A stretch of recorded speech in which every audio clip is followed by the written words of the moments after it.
the scenes with LTM, LTM, LTM. Hi, I'm Angela Dias. Thanks for joining us for the latest installment of Behind the Scenes at LTM.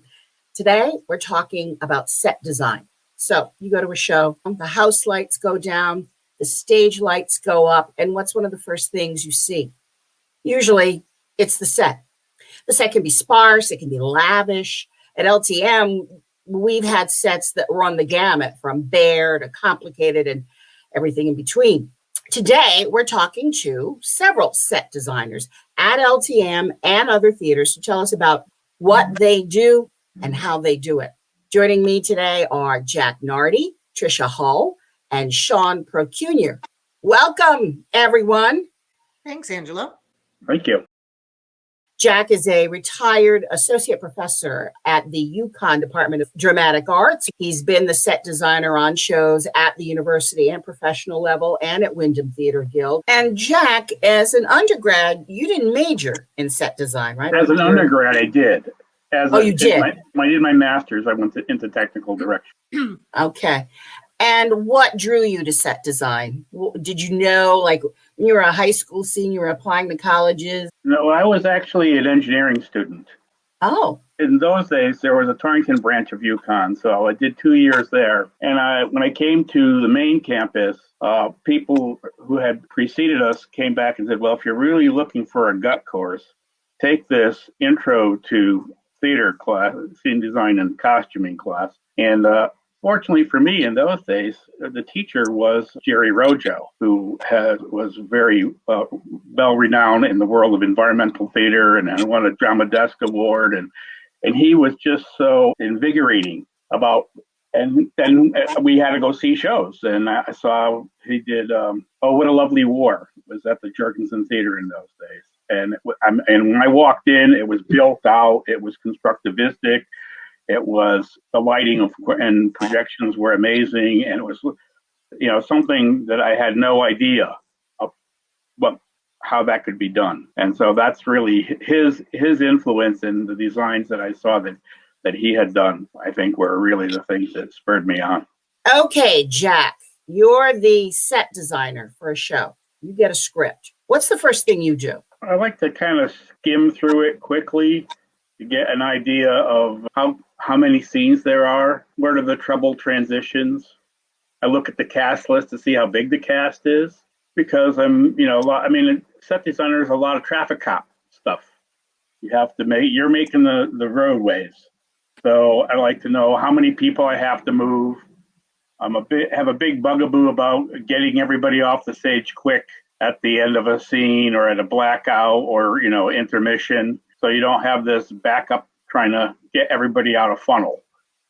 So I do a lot of pragmatic viewing of the script when I first read it. I really want to know, what is the problem scene? What's the big problem scene? Because I tend to design around the whatever the worst scene change is. That's what I let influence the design, so we can figure out how to do that faster. Trish Hul, you are also an experienced set designer. I know you from the sets you've designed at Wyndham Theater Guild. What drew you to set design? Well, first of all, there's a disclaimer here. I have had no professional training in technical theater at all. It's just, I have a love of theater and an inability to say no when someone asks me to help. So I actually started by painting sets at the Guild. And I did some theater in high school. I did some theater with my kids in high school. And I just sort of ended up hanging around at the theater. And so over time, I ended up taking on more and more. And then I met Jack and realized that he was this incredible resource for learning about theater and set design and construction. And he can't help much with color because he's colorblind. But other than that, I realized it was a great opportunity for me to learn a lot, at the hands of a master. So I stuck around. And I just kind of ended up, like sort of sliding into design when it was necessary for me to do so. Talk about how you first approach a show when you're going to design it. The first thing that I do is I read the script to get a feel for, as Jack said, sort of the pacing, the number of scenes, the turnaround times, how big the cast is going to be. And then I like to talk to the director to see what their vision is, because I don't want to come up with something and then have the director just be like, I really, really hate this. I just try to get a general overview for the feeling of the show. That's where I generally start. Shawn, you've designed many, many sets at Little Theatre of Manchester. Tell us a little bit about your background as a designer. It came from when I did a show at another theater in Connecticut, and it was the first show I had done in many, many years. I thought the set was rather plain and uninspired, and I kind of was a little vocal about it. And then I realized after the show that wasn't really fair, because I had never designed a set before. I didn't know how hard it was. So to educate myself, I volunteered to design a set and got a crash course in it. It is a lot more difficult than just picking out walls and furniture, but I'm glad I did, because it's actually very rewarding and it's really fun. Now, I know you've worked as a graphic designer. Did that help you at all in learning how to be a set designer? Absolutely. In fact, I know that a lot of people who design sets, they will make a 3D scale model out of materials and present it to their builders. As a graphic designer, I'm very comfortable with a 3D modeling program, Cinema 4D. What I'll do is create a virtual set in a 3D space with exact measurements. That way I know the set will work in the space, and I'll even put little people in it so that I can see, they'll fit there. It'll look good. It's a nice shot. So yes, as a graphic designer, absolutely, it was a huge help. Let's talk about your process now. You're the set designer for a show. You get the script. What's the first thing you do? The first thing I do when I'm approached to design a set is to sit down with the director, get a copy of the script, and go through what the requirements are. A lot of directors will want to customize the set for their individual visions. And from there, I'll create a list of all the essentials and then just do some research. A lot of the shows that we have done that I've been involved with, there are already sets out there. So not that I'm copying their sets, but there's a lot of inspiration.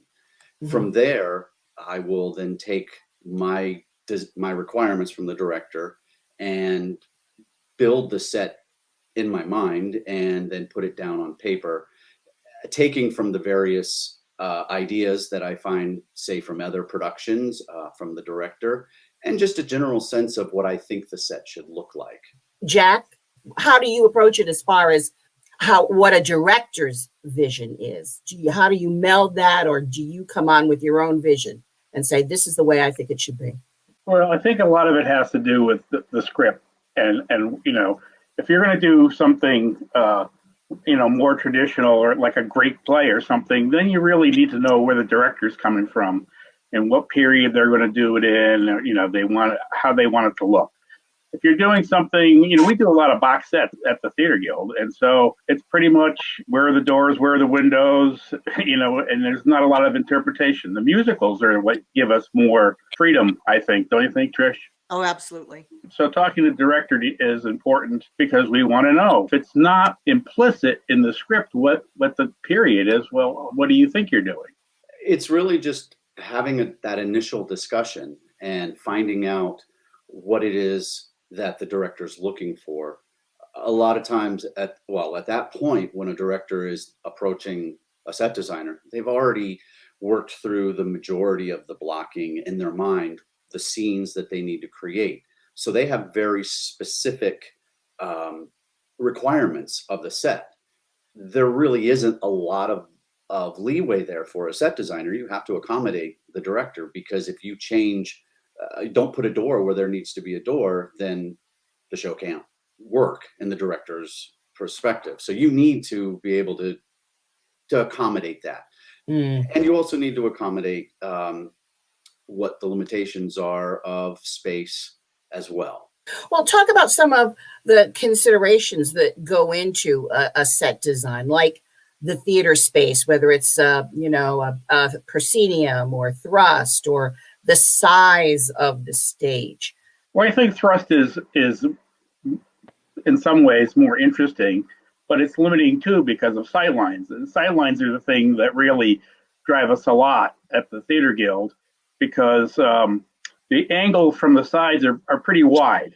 And so that you do have to open the setup quite a bit. You can't close it down if it was a smaller, 2 or 4 person set, you can't really try to make it intimate by closing it down, because you start to cut off sightlines. Can you just explain what sightlines mean to people who don't use that term all the time? Sure. Well, when you look at the seats, they used to refer to in the middle toward the front as the Duke's seat. So that's where many of the Renaissance designers designed from, and all the perspective and everything look great from there. But we have a pretty wide seating angle. So the people on the very extreme right and very extreme left still want to be able to see major entrances. If something's happening, maybe a lot of times you end up with one of your major entrances right in the center, upstage center, because everybody's going to be able to see it. You have to be careful to not exclude portions of the audience. Talk about, some other considerations that go into this set design, like, the size of the stage and the theater space. Well, there are quite a few things that you do have to take into consideration. Coming up with a vision is one thing, but you're correct. LTM stage, though the hall is big and it looks grand and beautiful, the stage isn't all that big. It's relatively small. And when you start to think about a big musical that has 30 cast members in it, you need to be able to put them on stage and have them stand out. So the limiting space of, say, LTM stage is a huge factor. Also, you have to consider the sight lines. There are various places in the theater that you don't get the full vision of what the actors might be doing. So you have to take that into consideration. Another big one is the limitations of budget and or the crew. There are some things that you can imagine. One show I wanted a fountain, and I wanted it working the whole time. It was just not something that they felt comfortable doing in the space, so I had to get rid of it. But yeah, you'll have big visions, but yes, there are limitations. What if your theater doesn't have very much room backstage? How does that affect your design? The only time you have to worry about that is if you have a set that is multi-pieced and you have to hide certain parts of the set backstage. Unfortunately, the actors are the last ones to be considered backstage. So there are many times where they have no room to move around backstage because of set pieces that have been moved on and off. So I think as a set designer, you're just mostly worried about where you can hide various pieces. I was fortunate enough to work at the Wyndham High School Theater for a few years, and they have an enormous stage with lots of wing space and lots of traveler tracks and fly rails, and so it was interesting. I mean, I could fly in big pieces and move things in from the side, and then I get to Wyndham and there's nothing. Any backstage space you need, you have to create, and in order to create it, you lose your stage space. So what it does is it makes you think about, there should be nothing on that set, with very few exceptions, that is only used for one thing. Things have to have multiple purposes. You have to figure out, if you've got something that is going to sit stage left, can it rotate and be something else? Can it move across the stage and be something else? And I think that really forces us to be creative about the way we approach things. I think most people know a wing space, that expression, waiting in the wings. So you know what a wing space is. Explain what fly space means. in a proscenium arch theater is where you generally find them, a space above the stage that you can't see because you're looking through the picture frame. But just as tall as the proscenium arch is, or the opening that you're viewing the stage from, is an area above with nothing but air and pipes that can fly up and down carrying scenery. And so the fly space provides the area for scenery to hide. How do you communicate to the actual set builders what the set is going to be, what it's going to look like, what are the materials? How does that process work? A lot of times I'll sit down with Trish and we'll start with a ground plan, because it is, again, how many people we have, what kind of space is going to be on there, where do we need entrances and exits. And so we start with the ground plan. And I'm fortunate to have CAD training. So when you just draw a ground plan by hand, you fool yourself sometimes. And then you get into trouble when you see it in the real space. And then my skill set in AutoCAD is 2-dimensional as well as 3-dimensional. So on we did a show, I think it was the dining room, Trish. They had a dining room table. And we knew at one scene, we had the whole dining room table down center with 9 people around it. And if you get it too far downstage, the front row can't see over the table. The table will cut off people, or you'll just see floating heads. So the 3-dimensional program sometimes helps us look at things and say, okay, you want to do this, but here's what the audience is going to see. And some people don't believe the 3D, but the 3D is pretty accurate. When I use a 3D modeling program, it takes me a little bit of time, because I am working within that 3D environment, making sure that we have flats that I have them in the right dimension, and I put them together to make sure that the set crew could actually look at my model, take measurements from it, and everything measures out. What I'll do then is meet with the set crew. We'll sit down and I will hand them out a stack of papers with every piece of the set in an exact scale model, and have them look at it, and they'll ask tons of questions. And from there, they take my drawings and create their own blueprints. Trish, how do you communicate your visions and your drawings for a set design to the builders? Well, I tend to be the builder, and I have a very small crew. And we sort of just, I will sit down with them, I'll sketch out what we're looking at, and then I'll just sort of, go with it.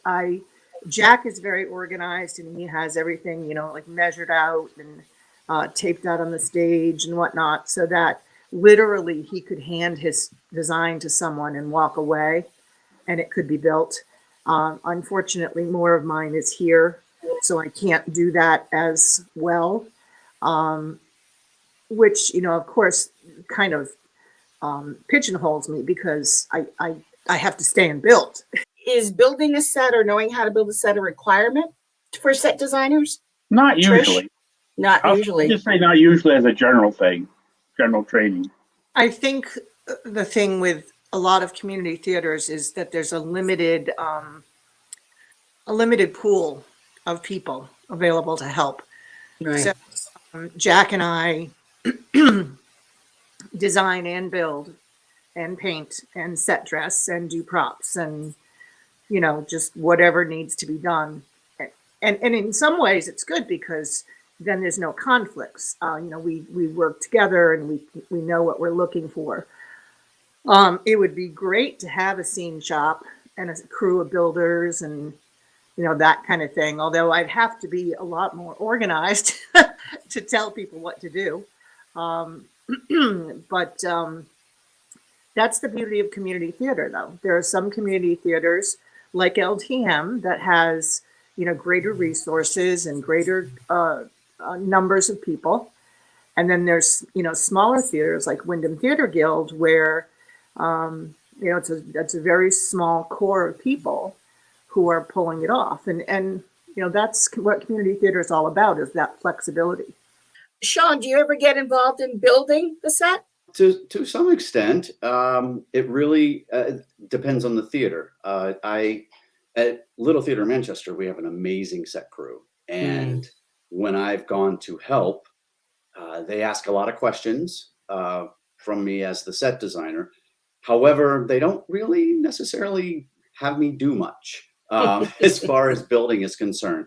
I did work with another theater group where I designed pretty much all of the sets for the shows for a couple seasons, and I built everything from the floor up myself, which was definitely a different experience, but it did teach me a lot when I have now come to LTM, because I know what I'm talking about when I say we need to build it like this, and I know that it can be done because I've tried to do it before.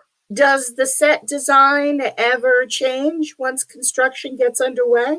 Yes, absolutely. There have been times where a director will have a change in the flow of the show. They'll want to accommodate a new doorway or a new view, which it does change everything. You move one wall and it changes the rest of the walls. So you have to make changes. You have to be very flexible. It is an idea when you present the set to them, and it will always become a collaboration between the shop, the director, the technical director.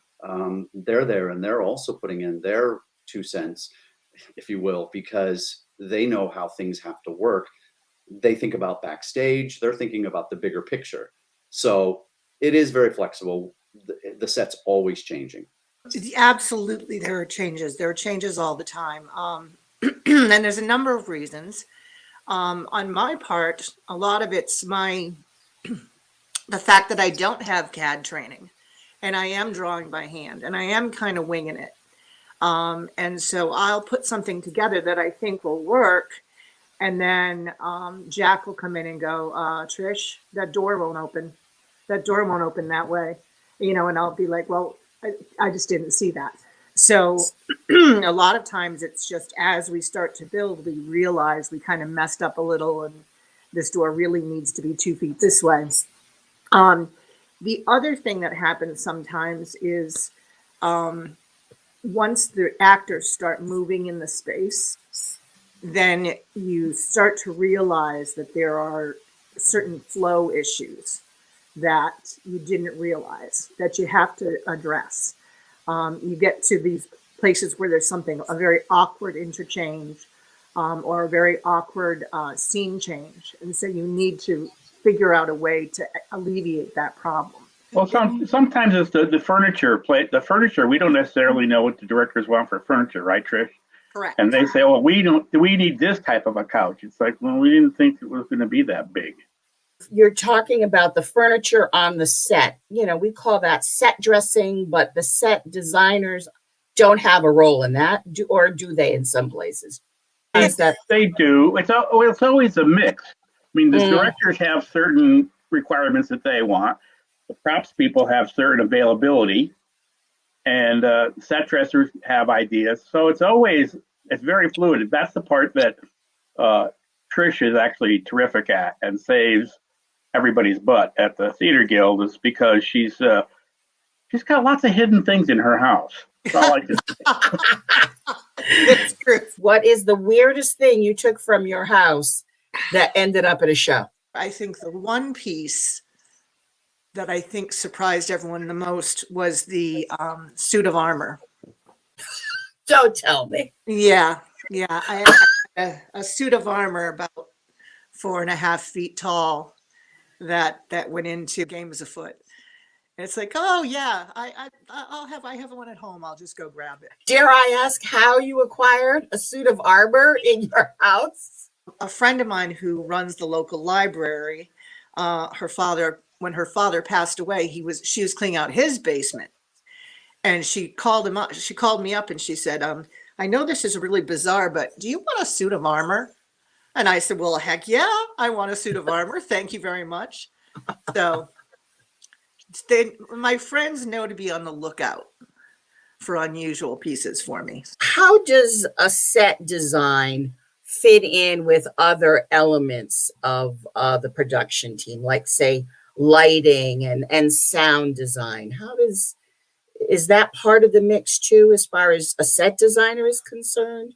In a way, yes. Sometimes you'll convey an idea to, say, the lighting designer that this needs to have a certain feel to it, or this is an outside. But for the most part, the honest truth is set designers rely on the lighting designer to hide some flaws. And that's the truth. The walls don't look as clean as they should. Can you fix that with lighting? Yeah. So yeah, we work with the lighting designers. Absolutely. I think one of the things that has helped me in my life is that I always liked sound.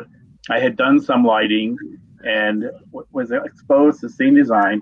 And I always reflect back at two students who were terrific up at UConn, and they were doing a show and they had to go from a scene supposed to be a prison. And so again, it was like working at the Theater Guild. There's really not a place to change the scenery. There's no way to make this be an interior and then be in a prison. And with the solution, and I said, well, everything doesn't have to be scene design to do a scene change. They had a window that they had hung, a small little window they had hung on the stage, and light came through that. And the scene change was, you heard clunk, clunk, light from upstage left came flashing across the stage. The person came in, was thrown on the floor. You heard clunk, clunk, the door closed, and the light went out. Now we knew we were in prison. We didn't need to change any scenery. And so a lot of times, theaters get caught up in the scene designer. The scene designer didn't figure out how to change this piece of scenery. He's like, well, because it wasn't the scene designer's job. Sometimes it's the sound designer's job. What do you think makes a good set designer? Someone who understands what it's like to be on stage, someone who understands what it's like to build them, and someone who understands that you don't always get to say what the final answer is. You have to understand that it is a collaboration. Well, I think you have to listen, because you're going to work with the director, and really the director's the boss. And so you have to make sure that you're on the same page as the director. And then it's just about imagination.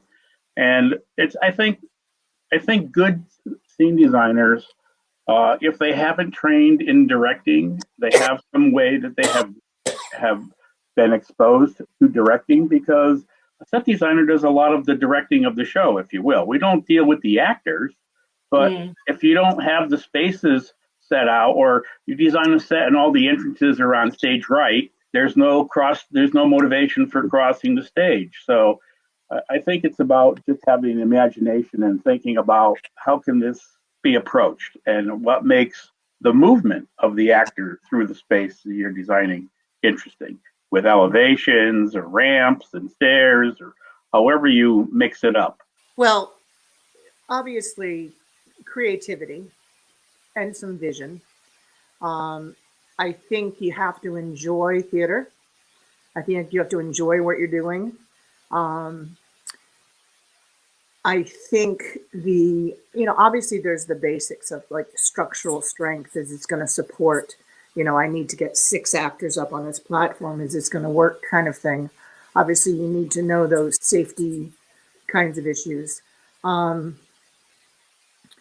I think, I think as Jack said, it's, being communication with other members of the production team makes a huge difference, because you can build a fantastic, beautiful set and have it not work at all with the choreography or, the costumes or whatever. An example of that is when we did the Addams Family. I had this thing in mind about the set being very black and gray and neutral, kind of old black and white TV-ish. And then I talked to the costume designer, who said everybody in the play was wearing black or gray. And I realized I can't have a set that's black and gray and put it in front of that.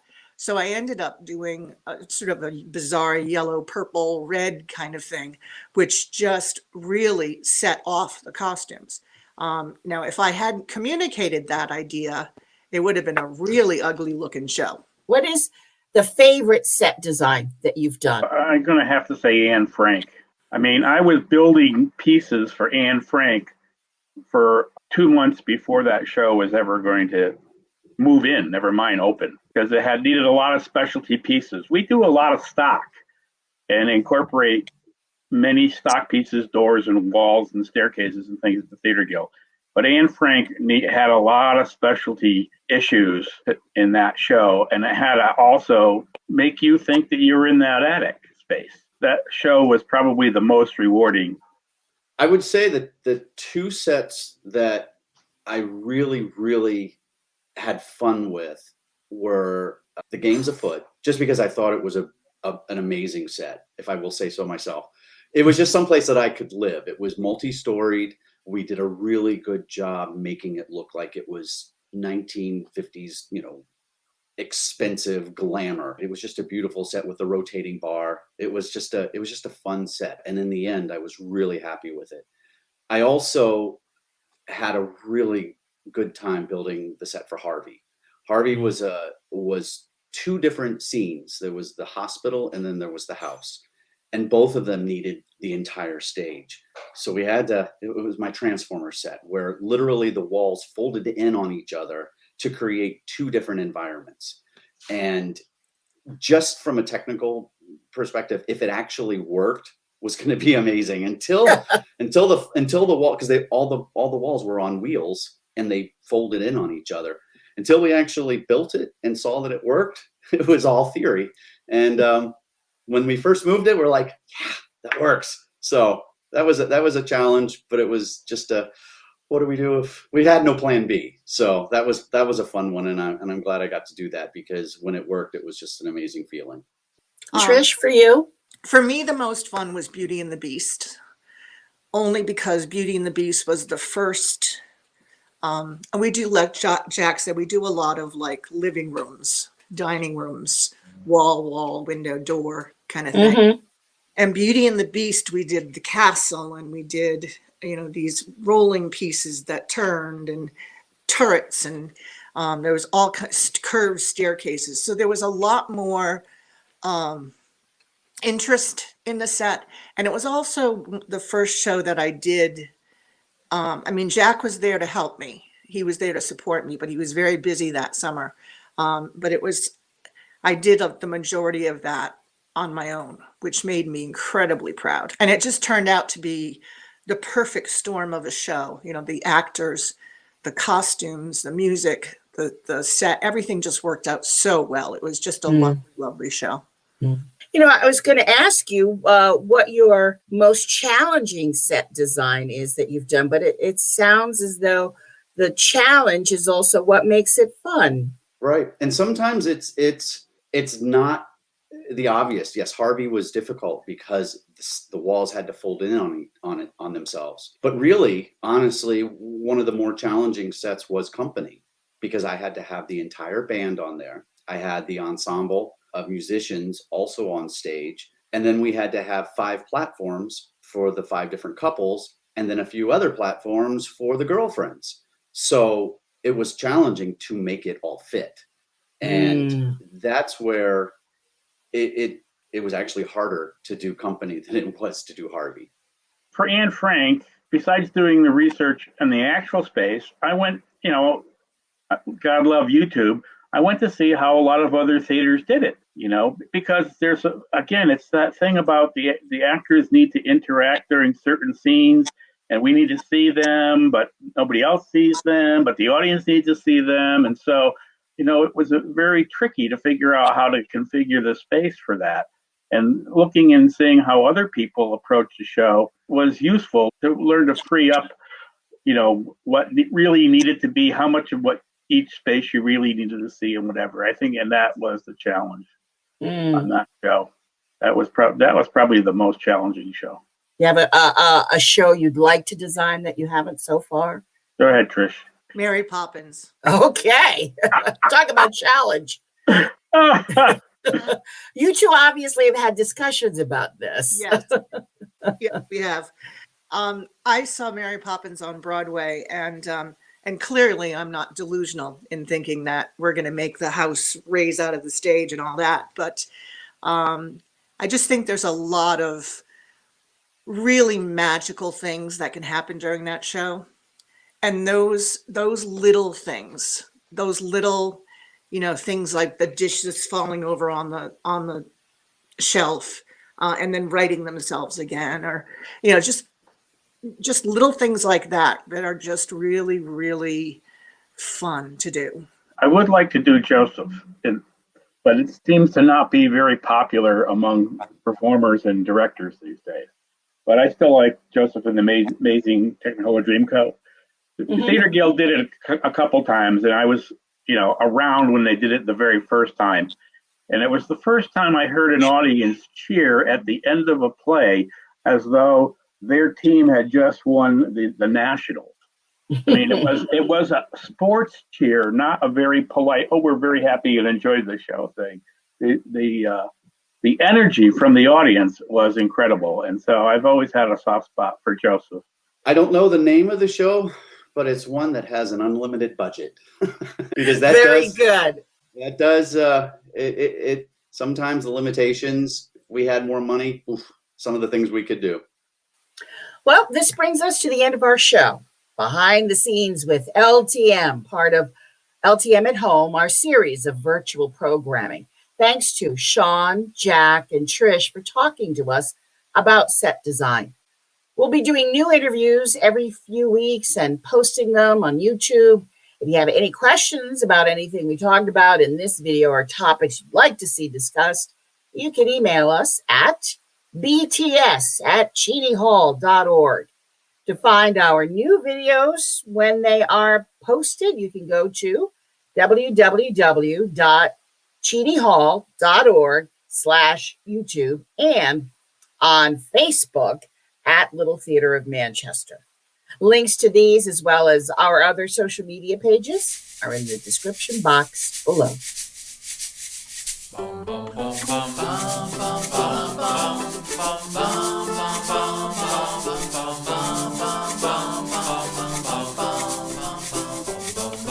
Behind the scenes.